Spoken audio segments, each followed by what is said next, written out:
قبر کشائی کرنا یعنی کسی بھی مردے کو قبر میں دفن کرنے کے بعد کسی بھی ذریعے سے یا کسی بھی وجہ سے اس کو قبر سے نکالنا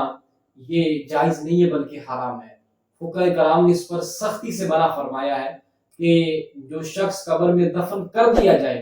پھر اس کو باہر نکالنا یہ سختی سے منع ہے،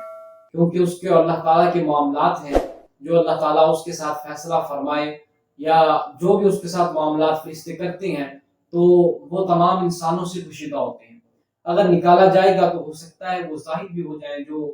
اس پر حالات ہیں، تو اس لیے سختی سے منع فرمایا گیا ہے۔ اور اگر کسی کا کوئی قرآن پاک گر جائے،